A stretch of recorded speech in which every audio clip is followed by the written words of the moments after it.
going and I can't get up.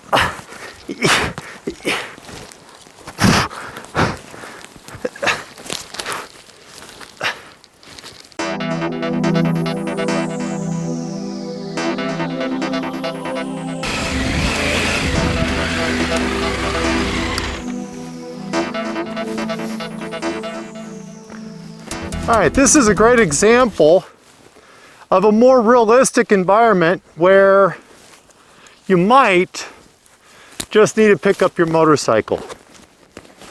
And the method that most, let me start over with that. All right.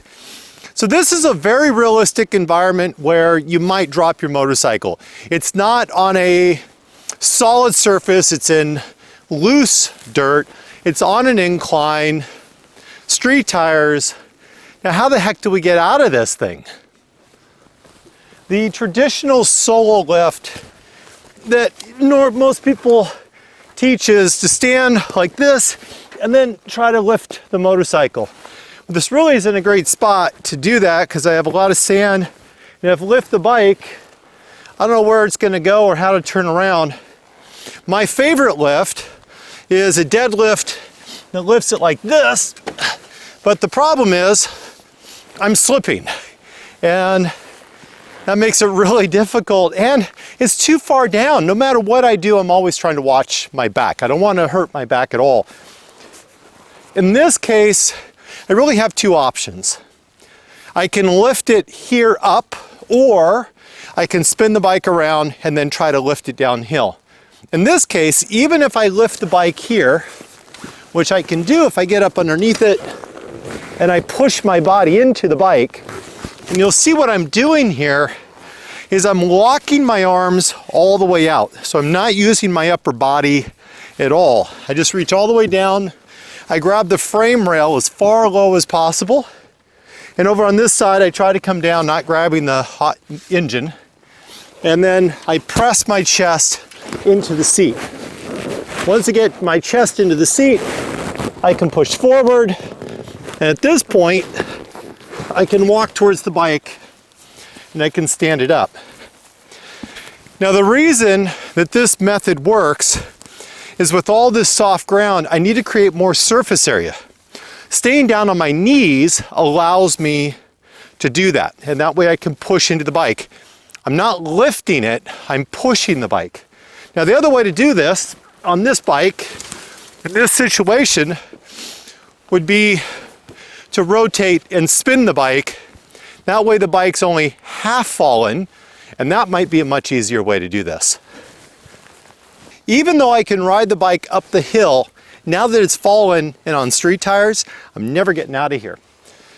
The more realistic way, the way I would probably get this bike down the hill, is I would go ahead and just move the back of the bike up the hill. Now what I'm doing here is I'm not using body, muscle strength. My whole thing, everything I teach is about being efficient in our movements and the amount of energy.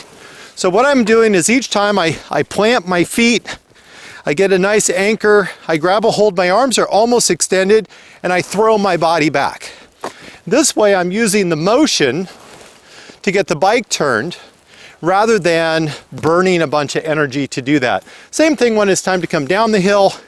I can grab the front wheel, I can grab the frame. In this case, just grabbing the frame is a much easier way to do this.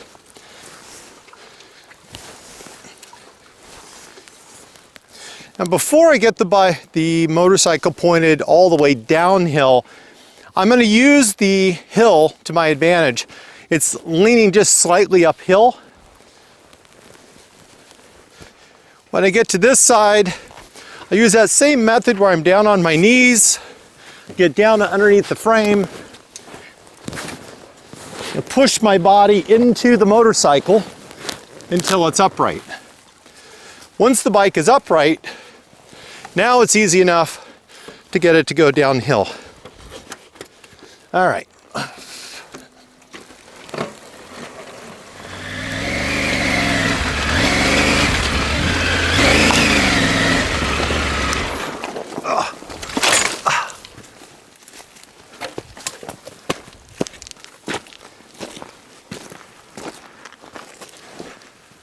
Here's a really common place for riders to fall down. When you start getting into these big, loose river rock type of grates. Another great example to not use the traditional butt to seat lift.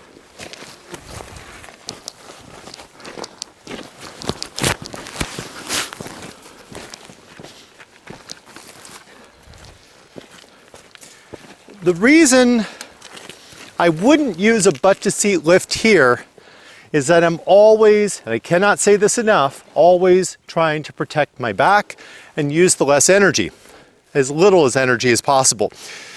When this motorcycle falls down, unlike many of those street bikes, we lay flat. Both wheels are off the ground, and to successfully do the butt to seat, I need to put my butt into the seat. Well, when I do that, I'm squatted down too far and my low back is bent. That's going to cause me injury. I need to face the motorcycle. This is the most common lift that I use for off-road, and it's the one that, well, it just takes less energy. It's the one I use. It's easy. It's what I call a deadlift, and it's very similar to if you're doing a deadlift in a gym. I'll grab the front right handlebar, I'll grab the back rail, and what I'm going to do is I'm going to step up and forward across the motorcycle. Now my left knee is pushing into that seat. You'll notice as I push, it automatically starts to put those wheels or those tires back on the ground. And this is really kind of a two-stage. One, wheels to the ground. Stage two, lift the motorcycle. My back leg is extended out behind me. What that does is ensure that my low back isn't bent as much, or there's not as much curve in there. It keeps it straight, so I'm less likely to injure the back. Also, as I push forward with the knee, I'm using my weight to push into the motorcycle. I'm not lifting, I'm pushing. The back leg can find ground, and that can leverage against, almost like a tripod on a camera. One's forward, one's back, and as I slowly move forward, each one braces the other and reduces the energy. One hand on the front throttle in this case, one on the back rail. My body is across the motorcycle. I'm not above the motorcycle. And from here, I can move up and across. If you look carefully, you'll see I'm straight across. My entire body is straight right now. My arms are extended. I'm not using my arms at all for the lift. And then I can just walk into the bike until I find where it's balanced. Definitely my most common lift, my favorite lift. It's easy, it protects you, and on top of that, it allows me to have, let's see if we have a good balance point there. All right. Okay, that's kind of cool. What it also allows me to do is make sure I'm facing the motorcycle, so anything else that happens, if I'm in the mud, I'm not throwing it over, I have good control of the motorcycle. If I was still wearing all my gear, at this point, I could easily just mount the motorcycle and be started and be on my way.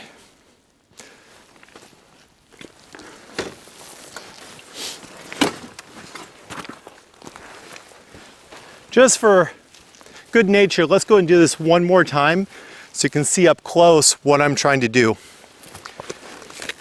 Find a grab rail or grab the frame underneath, grab the front hand grip. My knee goes into the seat and my body goes over the motorcycle. When I push forward with my legs, it's those fully extended arms that are just clamping onto the motorcycle. I'm not using my upper body. When I get to the very top, I either push my body into it or I can lift it the last little bit. But primarily, this is all lower body during the lift. Also, when I go across the motorcycle and that back leg is extended, that's what's protecting my low back. Always, always protect your back.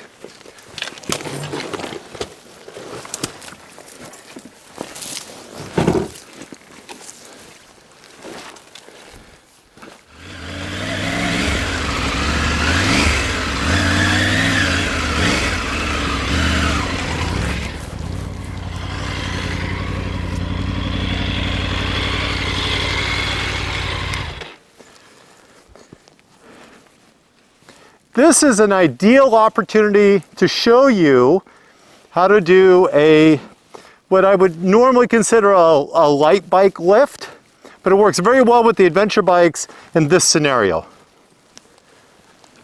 This uses all the same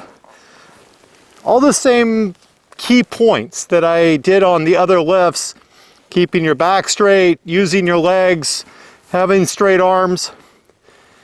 With light bikes, we often will pick the bike up out farther. In this case, what I'll do is I'm going to use the handlebar, and when I pull the handlebar and I turn the handlebar to the right, that puts this out farther from the bike. It provides me more leverage. The farther away from the bike I am, the more leverage I have. This really isn't ideal. I can't get underneath it, so I can't put the knee lift. I definitely can't do the butt lift. I mean, I'm way out of position for that. So the best lift in this scenario is to grab underneath the handlebar, and what I do is I cup my hand under one side, and then what I do is I go straight up and, well, correction. I don't go straight up, I go up and diagonal across the bike. So as I lift, I leverage the bike, and as I lift, I push my body into the bike so that it comes off the ground. Pretty simple lift.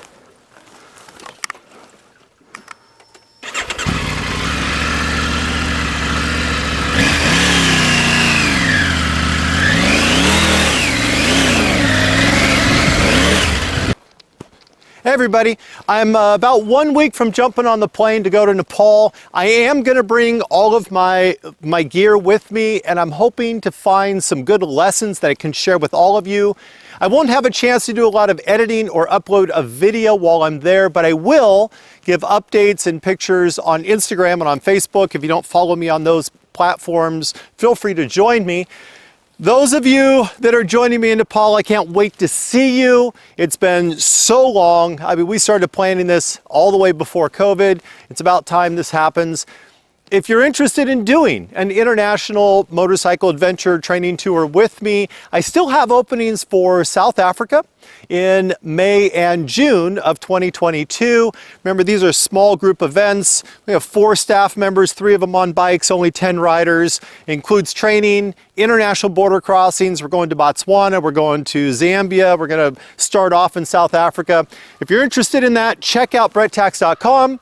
If not, and you're just here to enjoy the channel, make sure you're thankful to all of those Patreon supporters who keep this channel alive. Their support is what keeps this equipment running.